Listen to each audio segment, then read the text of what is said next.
চলন্ত গাড়ির ওপর আছড়ে পড়ল বিমান। জরুরি অবতরণের সময়ে আচমকা হাইওয়েতে আছড়ে পড়ল বিমান।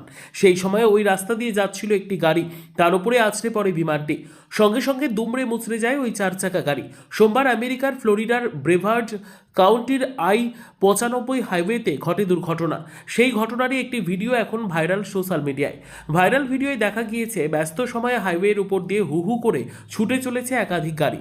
আচমকা একটি চার চাকা গাড়ির ওপর আছড়ে পড়ে ছোট একটি বিমান। গাড়িটিকে বেশ কিছুটা দূরে টেনেও নিয়ে যায় বিমানটি। তারপরে বিমানটি রাস্তার একপাশে উল্টে যায়। ঘটনায় হতাহতের কোনো খবর মেলেনি। গুরুতর জখম হয়েছেন গাড়ির চালক। ঘটনাস্থলে পুলিশ গিয়ে তাকে স্থানীয় হাসপাতালে নিয়ে যায়। আপাতত সেখানেই তার চিকিৎসা চলছে। তবে ওই বিমানে থাকা পাইলট এবং যাত্রীর কোনো ক্ষতি হয়নি। তবে কী কারণে বিমানটি জরুরি অবতরণ করতে হয়েছিল তা এখনও জানা যায়নি। ইতিমধ্যেই তদন্ত শুরু হয়েছে।